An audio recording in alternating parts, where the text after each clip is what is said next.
Remontar después de romperse es solo el principio de la historia, luego está lo de mantenerse, de eso va Detrás del ruido, y de cómo colocarse detrás de ese ruido vamos a hablar hoy con su autor, Ángel Martín.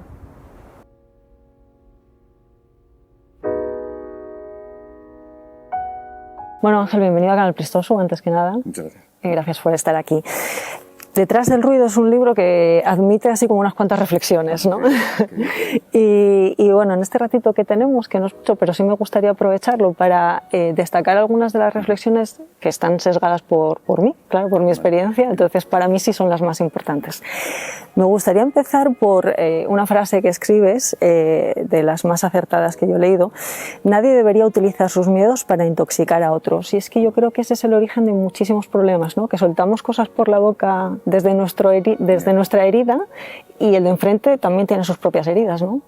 Bueno, yo creo que tiene que ver probablemente con tratas de que tu experiencia a veces le sirva a otro, pero en lugar de hacerlo desde la sugerencia o simplemente contar tu experiencia como, oye, a mí me ha pasado esto, por si te sirve de algo, damos por sentado que eso es lo que va a suceder en cualquiera de todos los escaparates. Y entonces le transmitimos al otro pues nuestro miedo de esto no lo hagas, esto no lo tienes que hacer, esto sobre todo nunca, esto sobre todo, y es un gran error. Entonces eliminas la posibilidad de que el otro viva la experiencia y descubra si para él es tan terrible, tan dramática, o para él es todo lo contrario. Y sobre todo porque le puede estar como generando miedos nuevos, ¿no? Según como yo lo veo, dices, bueno, esto a lo mejor claro, me está generando miedos nuevos. Dice el refranero, un poco hablando de esto, que la palabra es plata y el silencio es oro. Y tú dices que cada vez hablas menos y que además piensas que hemos perdido esa capacidad de escuchar, ¿no? ¿Por qué crees que pasa esto? ¿Por qué crees que escuchamos menos? Porque no nos importa un carajo lo que nos está contando el del frente. Lo que queremos es decirle lo que pensamos nosotros. Nos da igual. O sea, realmente creo que la mayoría de conversaciones tienen que ver con: yo te voy a decir lo que pienso yo y me da igual lo que pienses tú.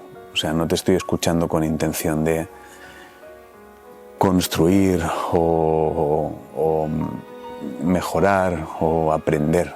O sea, casi siempre se convierte en una especie de tratar de imponer mi punto de vista sobre el otro.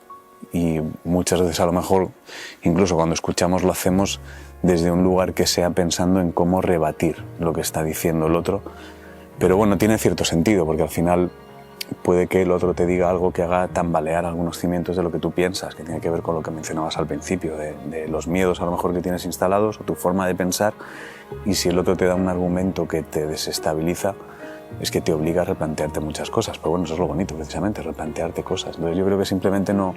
Bueno, hemos decidido que ya pensamos así y hablar se convierte en: yo digo mis cosas, tú dices las tuyas y ya está. Y cuando nos vamos de aquí no sabemos ni de qué hemos hablado, realmente. La verdad es que es penoso, a la par que grave. Triste, sí, es triste y grave. Hasta que no te perdones tú, todo te seguirá doliendo igual. Vivir va de fallar algunas veces para aprender y mejorar. A la hora de colocarnos detrás de ese ruido del que hablas, de esas radios, ¿en qué medida crees que nos puede ayudar a desprendernos de esa manía que tenemos de juzgarnos y de juzgar? Bueno, yo puedo hablar de cómo me funciona a mí, no sé cómo será a los demás, pero creo que es imprescindible dejar de juzgarte por ciertas cosas. Quiero decir, o sea, a menos que seas un psicópata o un chalao con intención, casi siempre lo único que sucede es que tomamos una decisión, nos hemos equivocado y eso puede que tenga unas consecuencias negativas o que haga que las cosas no salgan como esperabas o incluso que le pueda hacer daño a alguien, pero generalmente no lo haces con intención de hacer daño y eso creo que es algo que olvidamos. O sea, entonces quedarte instalado en la culpa es que no repara absolutamente nada. Lo he mencionado alguna vez. O sea, si yo tuviera la sensación de verdad que alguien me dice que se han publicado unos estudios que demuestran que si te quedas instalado en la culpa durante 3 años, 2, 10, 100, no me importa, la culpa desaparece, pues te diría, bueno, pues instálate en eso, ya está. Si no sabes cómo superarlo, quédate ahí, porque dentro de 3 años el estudio dice que se te pasará, pues fenomenal. Pero no sirve es que no sirve de nada, de absolutamente nada. Entonces, bueno, has cometido un error, algo no ha salido como esperabas, pues aprende la lección, pide disculpas si tienes que pedirlas y sigue construyendo y ya está. Sí, a veces nos quedamos en ese mensaje rumiante, ¿no? Sí, de si hubiera, es que a lo mejor no tendría, es que ya, pero es que ya está, quiero decir, o sea, no, ya está, es que ya ha pasado, es que no tienes nada que hacer. Pasa página y, ¿no? Y una historia que cuentas aquí, ¿no? De que os pasó con un guión, pasa página, trabaja, luego ya lo comentas y... otra que me gusta, me encantaría saber en qué momento dejamos de prestar atención a nuestras emociones. ¿Por qué tenemos tan claro que para tener una buena salud física hay que entrenar el cuerpo y sin embargo las emociones para tener una buena salud mental no las entrenamos?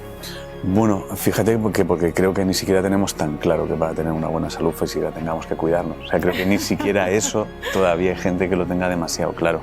La dificultad que tienen las emociones es que a diferencia de lo físico no lo ves. Entonces tienes que trabajar en ti y trabajar en ti generalmente.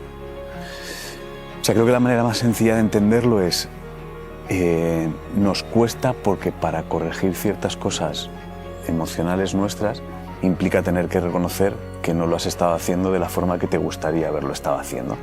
Entonces implica que tú mismo te vas a dar cuenta de no lo estaba haciendo como yo quería. He fallado yo. Y volvemos a lo que decíamos antes, la culpa es mía. Entonces, antes de enfrentarte a eso, prefieres seguir tirando millas y ya está. Claro, no va a costar. Claro. Transitar ese lado es claro. Complicado.